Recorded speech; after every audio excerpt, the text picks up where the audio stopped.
what I've found with young people is they don't listen real time. They don't listen real well when they're fresh. But when you take a guy and you push him hard and you get him fatigued, all of a sudden their ears open up. And there's a lot of opportunities when you've just had a really, really intense session to dig in to the character of a young man or a young lady right when they're fatigued, right when they've let their guard down.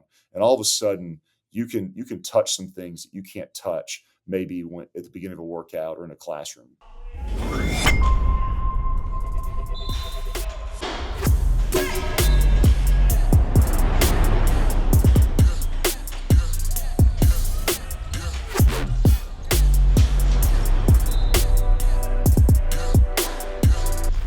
What's going on, Samson Strength Coach Collective listeners? On today's episode, we have David Neill. David is the Director of Sports Performance for Liberty Christian School in Argyle, Texas. David, thank you so much for coming on, man. Thanks for having me. Oh, dude, I'm super excited. Or for those who listen, okay, David is super jacked. I just want everybody to be aware. So if you hear the testosterone coming through his voice, you got to be aware of that right now. If you watch on YouTube, you can see it immediately. But I got recommended your name. I said, this guy looks like an amazing strength coach just from presence alone. So I'm excited to dive in and get to know you a little bit better. Appreciate that. That's all that really matters, right? You walk in a room, that's your resume. Absolutely, right? Never trust a skinny chef. No. Well, let's get right into it. Can you just take me through your background and then what's brought you to Liberty Christian? Yeah, so I was a football guy, played at Texas Tech for 4 years, went 5, got done playing, and NFL was definitely not in the cards for me, and I didn't want to be that guy who showed up every offseason trying to go to pro day for no reason. So, but I love the weight room. I was really good in the weight room. So my strength coach hired me on. Actually, I didn't have to go through the GA or nothing. He hired me on as a full-time guy right off the bat. So I did a year at Texas Tech in 2012, and then Coach Tuberville went to Cincinnati, and he brought me and a couple of the other strength guys with him, where I was an assistant strength coach with football and then a number of other sports. I got to work with, oh my word, I got to work with. Sorry, my computer's popping. All good. Popping noises on there. I don't know if you can hear that on the podcast, but so I got to work with football, but I was also with swim and dive and track and field and women's basketball at one point and golf at one point. So I got the experience to work with other sports that weren't football at Cincinnati for 3 years. And then 3 years in, family started getting bigger, had my first son, and really needed to be at a bigger school that I could provide better at. And God blessed me with an opportunity at the University of Texas. So I was there for 2 years on Charlie Strong's staff with Coach Pat Moore as our head strength coach. And then after that kind of ran its course. And, they say there's 2 types of coaches, those who've been fired and those who are going to be fired, so that kind of ran its course at Texas. My high school head coach gave me a call and he said, "Hey, we've got an opening here at Liberty Christian in Argyle." And I really didn't have much interest in the high school world. I was a college strength coach, and my dream was to be a head college strength coach. And but God brought me here and kind of put me in a position where He just showed me this is where I need my family to be. And I've been here for 8 years now, and we've tried to build the premier strength conditioning program in the state at this level. And every single athlete in our school participates. It's really cool. We have athletic periods throughout the day that all of our athletes go through. So I think 95% of the males in our school, in the upper school, train at least twice a week. I like to tell the families that kind of come through and look at the school, like we've probably got the strongest average student in the state. We got an average 315 squat across all boys in the school, which Wow. to me is awesome. But I've been building that ever since and had a blast with it. And, now I got a family of 6. I got 3 little boys and a girl. And the 3 little boys all go to school here, so they get to come in the weight room before school and get their little training in. And it's a really cool spot to be in. That's awesome and such a great story. Now, one thing you went Chris Beard on us. You went from Texas Tech to Texas. I mean, that's a no-no. Yeah. I definitely caught some flack from I'm my sure. buddies. My college teammates were not excited for me when I did that. Probably the dirtiest I've ever felt as a Red Raider. So, we're playing in Lubbock, and it's a really tight back and forth game. Patrick Mahomes is playing at Tech at the time, and we squeak out a win. And you got in trouble at Texas if you didn't hold up the horns after the game. Like, people would notice. So you had to sit there. I'm sitting there in my burnt orange, and I can hear my college fight song going on in the background. And I'm sitting here with my horns up because I don't want to get in trouble with the ADs and stuff. And I've never felt more like a traitor in my life than that night. Oh my goodness, just I can only imagine being in that scenario because I remember obviously working on the women's basketball side when the coach left for Texas from Texas Tech to go to Texas. Like I kind of knew I knew it was a rivalry. I just didn't know how bad that was. Everybody was like, you could have gone anywhere else, but you had to go to Texas. And I mean, obviously, like you said, some things are predetermined and you're meant to be other places at specific times. But I'm sure you caught some flack for that. Oh, yeah, I got the text threads were interesting that week, I'll tell you that. And I hope nobody took a picture of you because Texas Tech is live on social media now. They will, I'm sure, took a picture of you. Said former Red Raider wearing burnt orange now. There are pictures of me in burnt orange, but none at Texas Tech during that Good, game, so good. hopefully that stays out of social media. Good. Well, you described a unique situation earlier. I mean, in almost completely jumping something that a lot of people have to go through, not getting hired on as a GA, but being hired on as a full time assistant. What do you attribute that to? Well, I was in a good position academically. I'd already got my master's, and I interned for a couple of months right after I got done playing. So January, I was actually really pumped because as a player, like it's a grind for 4 or 5 years. And I was looking so forward to that spring being on scholarship and kind of sleeping in and not having the responsibility in the world. And right before off season starts, my strength coach calls me up and he goes, "Hey, I know you kind of have an interest in being a strength coach. So we've got a spot for you as an intern tomorrow morning, 4:30, be in the weight room." And I was just like, I hugged my head because I knew I had to do it, but I was so looking forward to chilling a little bit. So I interned for that semester. I got my CSC or CSCCA certification, and then a spot opened up that summer that was kind of out of nowhere. It wasn't a predetermined spot, and he was like, "Well, you got your certification, you got your master's degree. I see no reason to make you a GA. You've already been working hard for us this spring, so spot's yours. You'll learn as you go." And it was a really good opportunity for me. That's awesome. I mean, and it reflects on you as well as an intern being able to rise up immediately to do that. Those things are very exciting, but it does prove a little bit of a lesson too, where you have to be ready for anything at any time, and every day is an interview. Absolutely. Our head coach here at Liberty, he always says, "You can't control when the opportunities come, but when they do come, you better jump on them." That's all you can do in Perfect. life. Oh, that's the perfect. I'm gonna steal that quote 100%. That's gonna be starting our lift tomorrow. Well, I again want to emphasize, that Texas high school sports are a little bit different from everywhere else in the country. We have some international listeners. Can you just describe the vibe of Texas high school sports and Texas high school strength and conditioning so they can get a better understanding of it? Yes, Texas high school sports is about as close to D1 as you can get without actually getting into D1. We're a private school, so we don't have as big of an in-game atmosphere as far as fan base goes. But I mean, our stadium has a jumbotron. We've got the speakers are blaring on game day. We got this huge walkout where everybody lines the sidewalk leading down into the stadium. We've got a probably 15,000 square foot weight room. Two of them actually. We've got a boys' weight room and a girls' weight room. So we have a total of 30 something racks on campus, and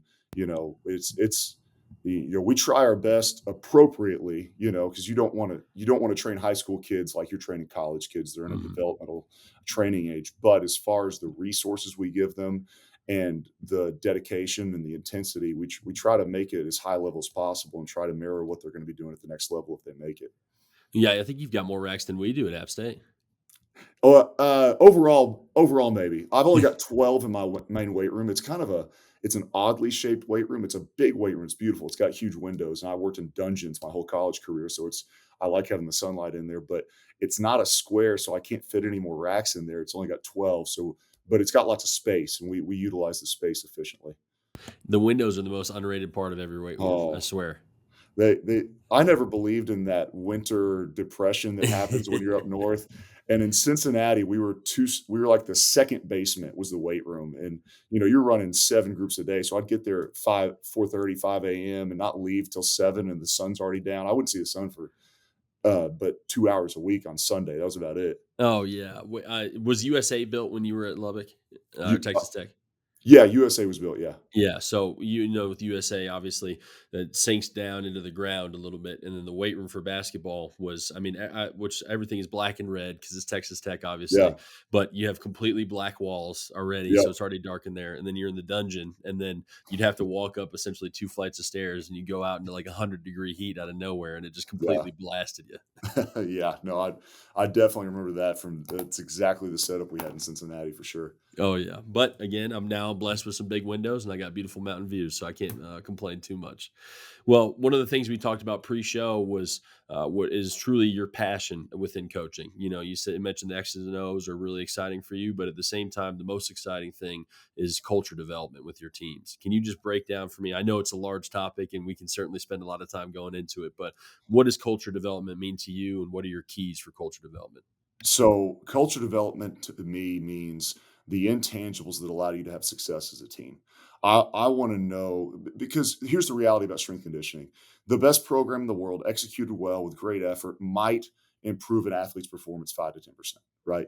It is a small piece of the pie when it comes to their actual performance on the field. And it's an important piece, and 5 to 10% is I want that 5 to 10%. But the reality is, if we can do something intangible with a team where we build the characteristics that allowed them to compete at a high level and allowed them to buy in better to what they're doing on the sports side of things and to give them advantages on the field, that can be more powerful than any improvement in strength, speed, and explosiveness that we're looking for.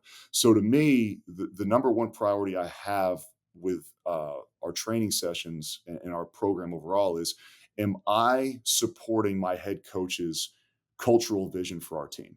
Is his team becoming developing the characteristics we're looking for as far as discipline, as far as toughness, as far as buy-in, as far as work ethic, leadership, grit, all those things that coaches speak about. To me, the weight room's the place where you forge those things before season gets here and you develop those qualities because they're not qualities you can develop both as a group and individually overnight. It takes a long time to develop somebody's character. And so I think the first thing, and honestly, I think this is the biggest mistake coaches make, strength coaches make. I think the first thing you have to do is you have to be on the same page as your sports coach. And a lot of times that's hard because we're very prideful in what we do and we see things needing to be done a certain way. And I've seen a lot of coaches who've been in this a long time who are bitter towards their sport coaches because they feel they know better and they honestly look down upon some of the things their sport coaches are preaching when it comes to toughness or discipline or all these different things, and they kind of poo poo on it, when in reality if you would get together and align what you're doing with that sport coach, you're going to get his buy-in or her buy-in. You're going to get better buy-in from your athletes, and then the performance metrics you want to develop are going to develop better because all those cultural qualities we're looking for in a team, all they do is support the actionable qualities that we're looking for, right? Yeah, I said this the other day. I said the number one quality I see in athletes who are going to truly transform themselves in the weight room are they love it. You know, you just know that the guy who loves the weight room and loves training, he's going to change his body.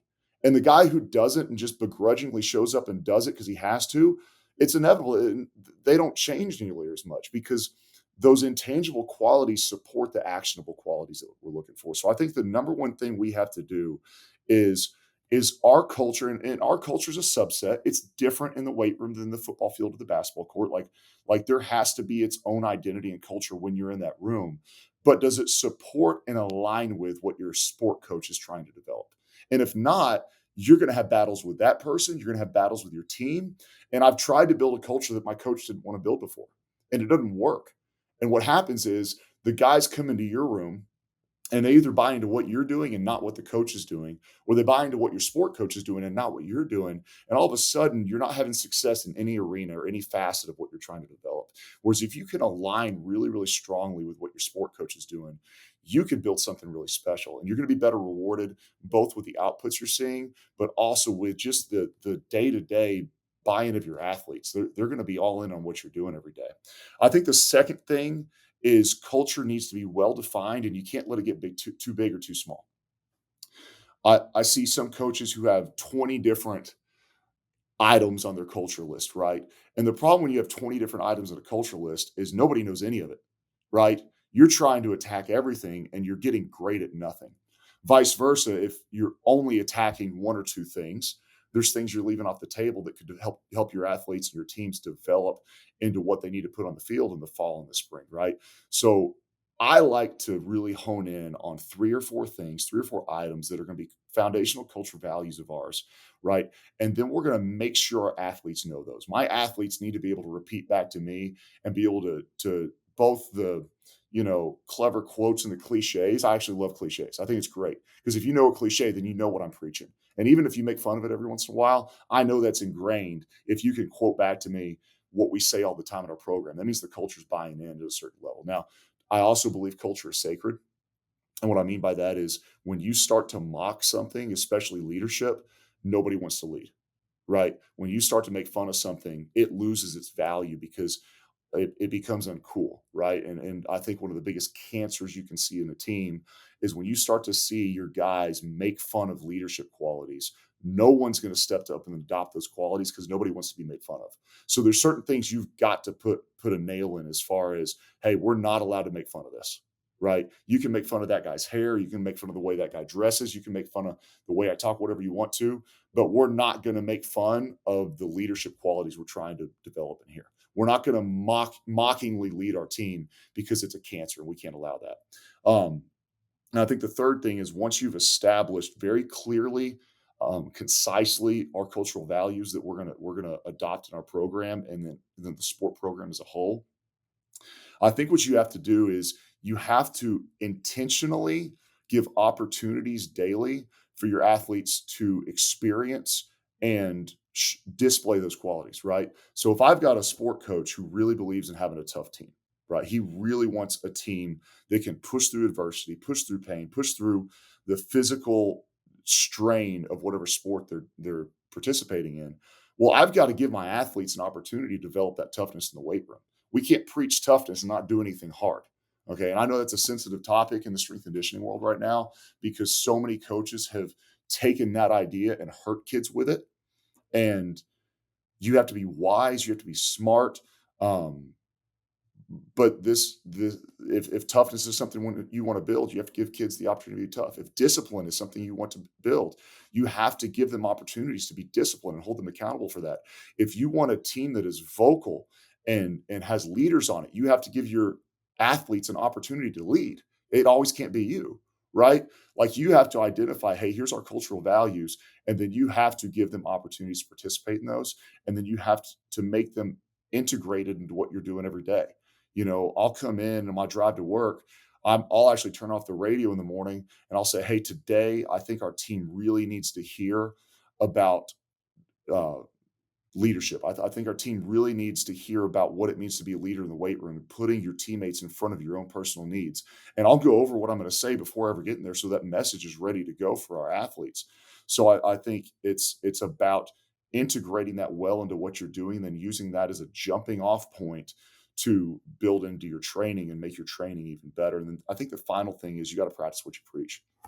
You know, Too many coaches preach discipline, preach toughness, preach self control, preach poise, and then they're unpoised. They're undisciplined. They're not very tough when things get hard. They lose their cool. Um, you know, if you're telling your athletes it's important to be on time every day and you're late to a workout, you just lost all credibility with those guys, right? Like you have to hold yourself higher than the standards that you're expecting out of your athletes. And so that's hard.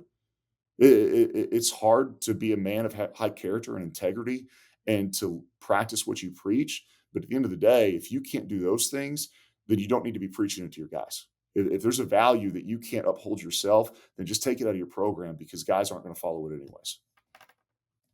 Wow, what a great explanation. I love we might just end the podcast right here. I think you did a great job breaking it down for us. And I do want to go through each section that you mentioned as well. For One of the sure. things that I love that you mentioned was the alignment with the head coach, because one of my biggest pet peeves within strength and conditioning is the strength coach thinking that they're the main character and Yeah, they're the ones for who sure. drive everything. if your vision doesn't align with the head coaches, and honestly, in my opinion, the strength coach's job is to execute what the head coach's vision is. If you don't Absolutely. align with your head coach, like you said, it can cause a lot of problems. It can cause a lot of things that ultimately it's just a divided team. What are some signs that you said, you mentioned that you previously experienced this? What were some signs that maybe your vision didn't align with the head coach, and then how did you figure out that it was important to get on the same page? Um, thinking back, and this actually happened through a coaching change, but I had a very clear vision of what I expected from a strength program, right? And that included certain accountability aspects with the team, um, you know, as far as attendance and being on time and things like that. And you know, I had a head coach who didn't hold those things in as high value, right? And so I felt myself battling to achieve certain things in our program, and his alignment wasn't there and his support wasn't there, and it really just drove a wedge between me and his relationship. But along with that, the team, they checked out of what I was preaching because they're loyal to their sport before they're loyal to the weight room, right? And so I was trying to accomplish something with that head coach and his team, and a vision for what that team looked like that he didn't really believe in. And, I realized after the fact that it would have been better for me to just say, "Hey, coach, here's your vision. I'm going to be the best steward of that vision that I can in implementing it. And just understand, like, if these things aren't happening right now, based on what you're telling me and what you're doing, like those don't align with your vision. So I'm not going to push those things. I just want you to understand when they're not happening, like when guys are finding a lot of reasons not to be in the weight room in the summer, like I'm allowing that because I see that from you. Right. And that would have been a much better conversation. And it would have either led to a, yeah, man, I'm fine with that. Like those guys need to have fun and relax in the summer. They need to go on their vacations and stuff versus me being frustrated that we're not looking like the team I want to develop, right? Because it's not my team, it's his team.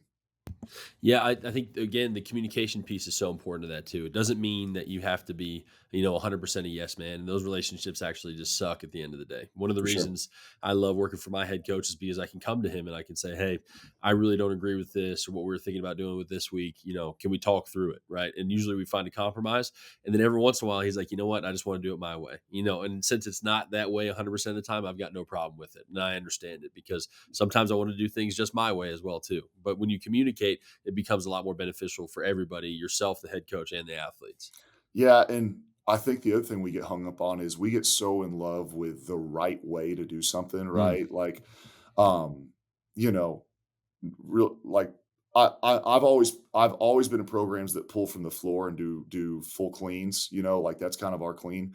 And then I had a head coach come through, and he really loved the hang clean. And you know, I wasn't he didn't push me on it. We never fought about it, but he had just mentioned it a couple of times. And you know, I resisted that for a long time, but when I implemented the hang clean, I actually saw a lot of benefit of it with our full cleans because our guys were getting more opportunities to practice triple extension, right, with different variations. And looking back on it, that one in like our development's not changing much at all from the hang versus the power clean, right? Like it's such a minute detail, and I'm very quick now to, if my sport coaches like a certain variation of something, a certain drill, a certain exercise, unless it's dangerous or unless it really, I feel, contradicts a training quality we're trying to accomplish, I'm very quick to say, you know what, coach, you love front squat instead of back squat. We're going to front squat.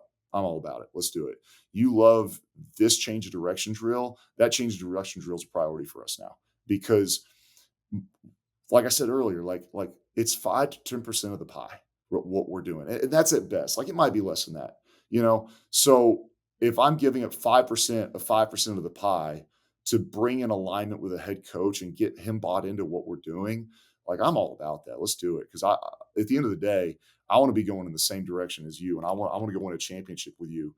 And so if we're going to do that together, and you're the captain of the ship, and you know I'm the first mate. The first mate's job is to make sure that your vision gets implemented, and I want to be a part of that. Yeah, to me it's 1%, one exercise or something. That's Oh, for 1% sure. change for It's tiny. 100% Yeah, buy-in from the head coach. for sure.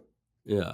And I think again it opens the door for more opportunities, right? To discuss things and why it's important. Like another example I can think of is our head coach saw guys walking out of the weight room without shoes on one day, right? And he was like, I need guys to have shoes on. It's like, all right, coach, no worries, right? And Yeah. then in the off season we talked about it and I said, hey, at least on our recovery days, can we go barefoot? Right. And he's like, well, it's still a little hesitant, but because we were willing to make that change easily in the beginning, the conversation is a lot more open and a lot more transparent at that time frame when we had it, and then you're able to make the small changes that you want to make through your program much easier than just saying no right up front.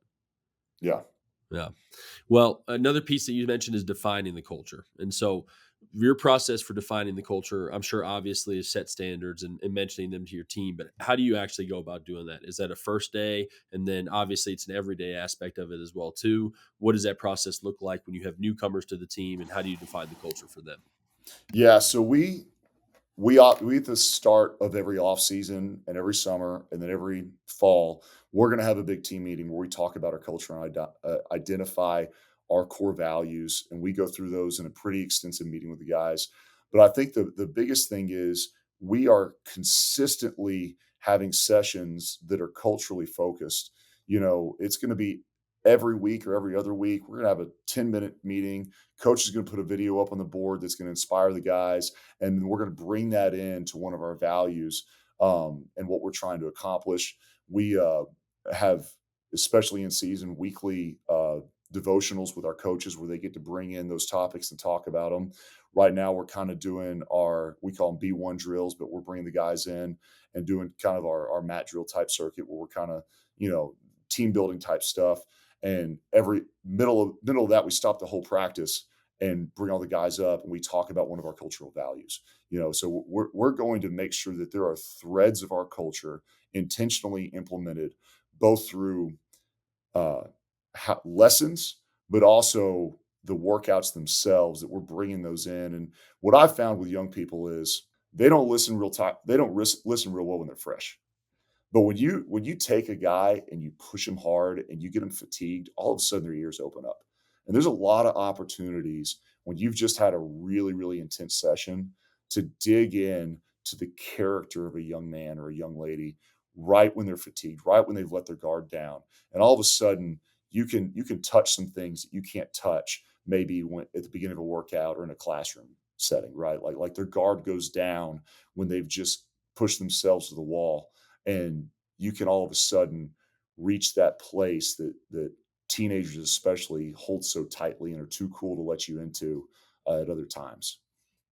Yes, you bring up a really interesting point, and I guess when I reflect on it with my own teams, the best speeches are always at the end of the toughest workouts. Do you For think sure. it's because they just have to be so laser focused on what they're doing right now to get through the tough workout, whatever it may be?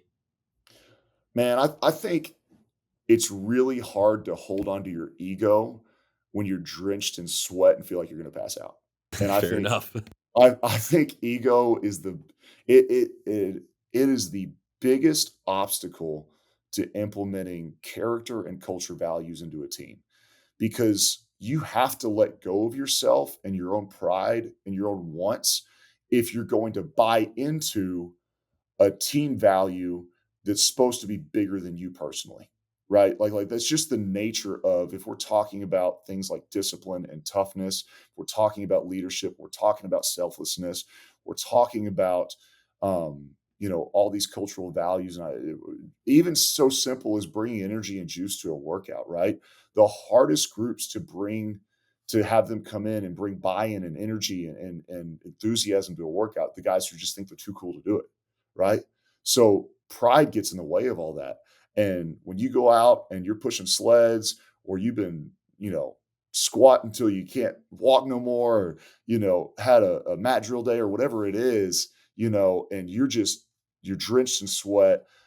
All you want to do is go lay down. You've emptied yourself. All of a sudden that pride's out the window and you're receptive to what you're trying to accomplish, right? So I think that's the perfect time if you want to reach kids is, hey, we just did the hardest workout of the week. Let's bring this thing up and talk about things that really matter. That's the time to do it. It's funny because I think of my own jujitsu practice, right? I think about the beginning of a session. I might not be as receptive to what somebody's saying to me, but after they whoop me a couple times in a row, I'm a lot more receptive. I Yeah, feel a no lot more doubt. tired and a lot more open eared.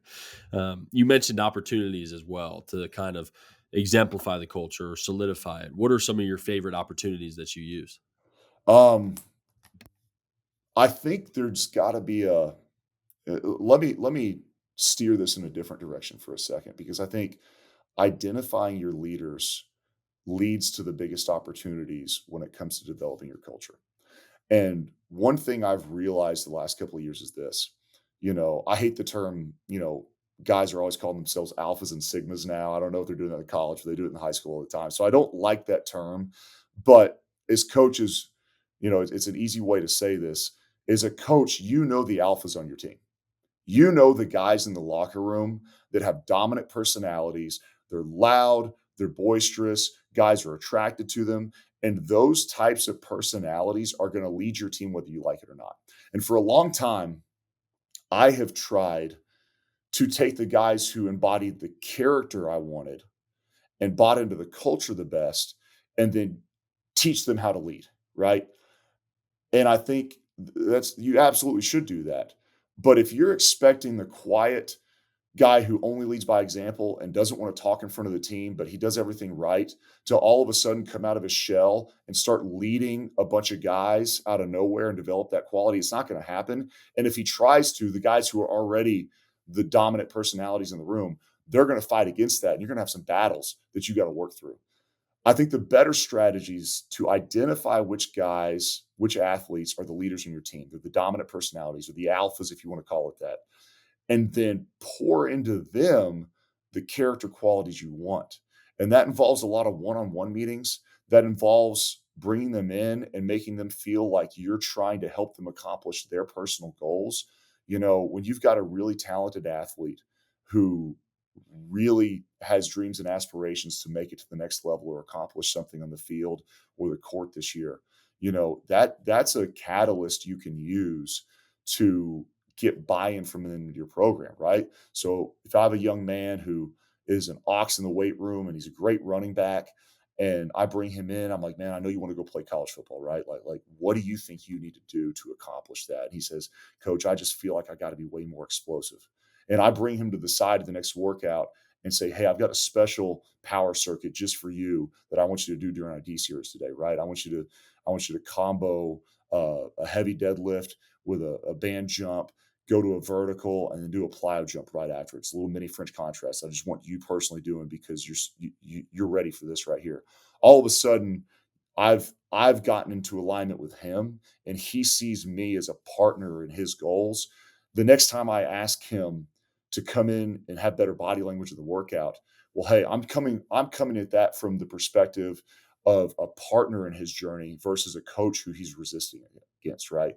So getting in there one on one and learning how to create buy in from individuals on your team who are already in leadership positions, maybe not leadership positions that they're leading in the right way, and maybe not leadership from the standpoint of, I want that young man to be a captain. But the reality is, when he walks in the room, the temperature changes for good or worse, right? I've got to take that young man and I've got to build him into the leader I want him to be, because it's a lot easier to do that than to take the young man who never wants to speak up and teach him how to be an alpha, because it just ain't going to happen. Yeah, I think people sometimes face leadership as trying to shove a square peg into a round hole, right? Like the people who you think are good people, you almost want to make leaders, right? And the ones who, like I think about our best students that we have, right, are the guys who always do things right in the weight room, but they're just not vocal leaders, or they're not going to lead in the way much past leading by example. What are the qualities that you look for the leaders that you're trying to build up? Well, and that's definitely changed, because the qualities I used to look for were things like buy-in, things like toughness, things like dedication, discipline. I wanted the guys who did everything right all the time and left it out on the field every time they worked. And it's not that those aren't qualities I look for in a leader anymore, but those qualities without a natural presence, they're not going to be able to lead with those qualities. Now, I identify those athletes and I put them up on a pedestal, and I call them out and use them as an example for other athletes to mirror and to follow. But the reality is, your leaders are very easy to self-identify with their presence in the room. I believe you can walk into any team and you can, within 5 minutes, know who the leaders on the team are. And I'm not speaking on leadership in terms of this is the captain I want for my team. I'm speaking of leadership purely from the sense of this is somebody who people will follow. And when that guy comes into the room and he's making fun of the workout and he's making fun of the guys who are holding everybody accountable, he's making fun of the guys who are trying to lead, you've got cancer on your hands, right? And that doesn't make him not a leader. He's just leading your team in a direction you don't want them to go. So, I think you can very quickly, if you wrote your team's roster on the board, identify the guys that the other teammates are going to follow.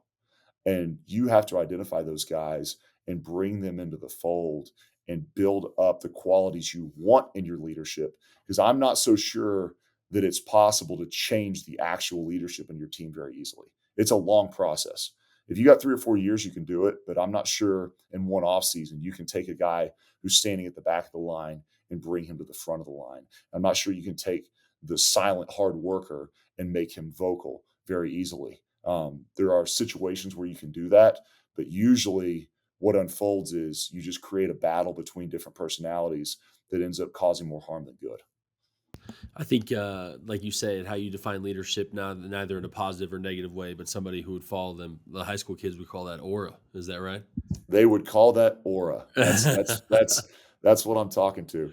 The- It's kind of nice being in the high school world because I am fully up to date on all of the lingo with Gen Z, right? And so they can't sneak stuff past me. I always know what they're talking about. Yeah, we've got a player on our team who they call Aura Man because he's always well known on campus. He stayed with us for 5 years, so everybody loves him. But he's a good person for us, and he's been on the positive side of that leadership. When you have somebody on the possibly negative side, or as you've said previously, a kind of a cancer, how do you approach those conversations with them? How do you get them to buy in and kind of get rid of the coolness factor? Yeah, I think the old school way, and I think it worked old school. I think 15 years ago, probably when I played, I'm not sure your age, but probably when you played as well, I had no expectation for a close personal relationship with my coaches. I had no expectation to get in coach's office in college and talk about life. Like that just didn't happen. And when my coach said jump, I said how high. And when he punished us, there was no fight back against that. And if he called you out, you took that as um, eh, eh, you took that not positively, but you responded the right way to that. I think today athletes are much more likely to resist against a coach calling them out aggressively in front of the team. It doesn't mean there's not times to do that. There's times I do that absolutely. There's a time you got to call somebody out and check them in front of everybody. But I think really, really brutally honest conversations with zero emotion is the best way to approach those types of young men because their pride's up through the roof. And as soon as you come in and you start going on the attack, it is just over with. They're not listening to you. They're going to be resistant to everything you say. At the best, they walk out of there just pissed off. At the worst, you've got a real fight in your hands. Sometimes a real fight in your hands. Not in high school; those guys wouldn't do it. But I remember at college there were a couple of times that, you know, it almost came to blows. And so I think what you have to do is you have to be very, very factual with, hey, your body language today when you walked in workouts, was it good or bad?